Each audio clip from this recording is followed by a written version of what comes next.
going to be making a David Hockney photo montage this time. Okay, so less of the colour saturation based on his drawings, but more on the way that he actually layers his photos to make those incredible collages. In pixlr.com, I'm going to open an image.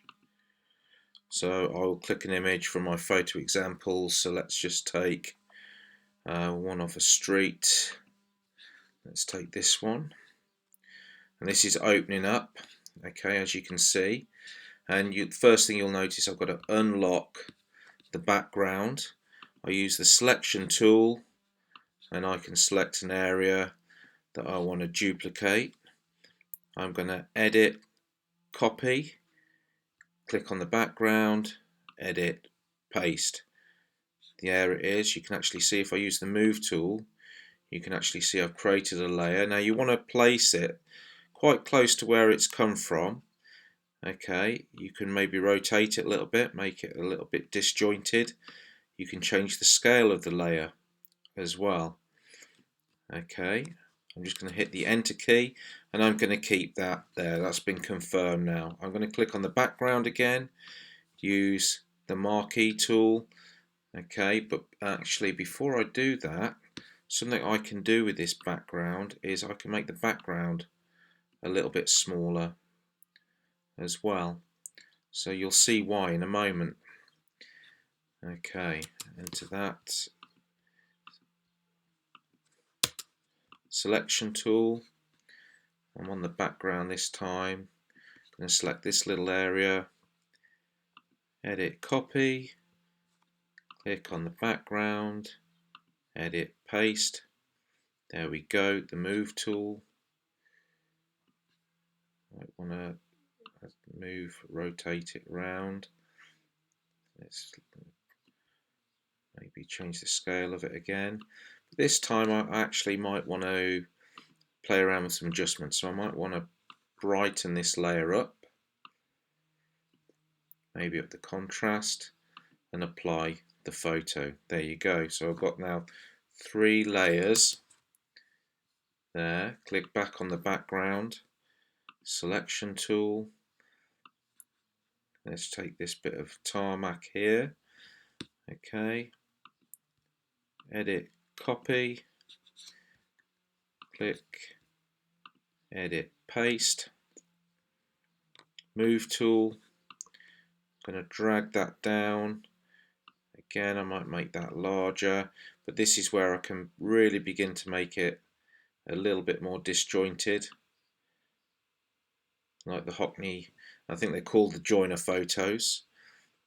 Okay, and something else I can do with this, I can adjust maybe the saturation of this, so I can include brightening up the colour of it a little bit, maybe change the darkness as well, so you've got something. I've got a few layers on there now. Okay, let's take another one, make sure I'm on the background. Let's take this corner here, edit, copy, click on the background, edit, paste, move tool. So I'm just using the marquee tool, the selection tool, sorry, and the move tool for this. I'm going to move that right up, but this time I'm just breaking the boundary of the main rectangle of this image. Okay, this time just enter to confirm it. I might want to take the contrast up, maybe the brightness, but I also might want to change the temperature of this image, maybe even the tint a little bit. Apply. Now once you've got a number of layers in there, it might get a little bit confusing, so it's always good sometimes, if you're happy with that, I can go to layer and I can merge visible.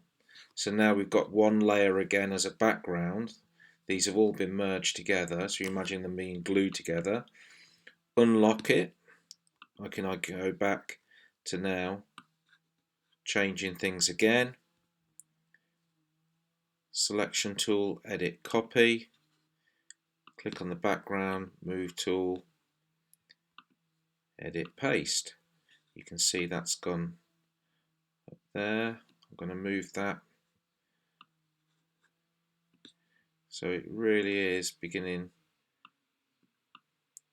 to get a little bit disjointed.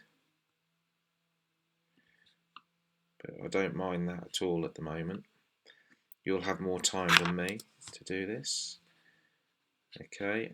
Once you're happy with what you've done, let's just make that into black and white, maybe by desaturating it. And I can actually make this as well, but the contrast maybe. Oh, you didn't like the black and white. Try it again. Oh, so I didn't apply it properly. There you go. So now what I'm going to do, I might want to actually click on the background. I might want to take areas out. So there's nothing stopping me. If I don't like this,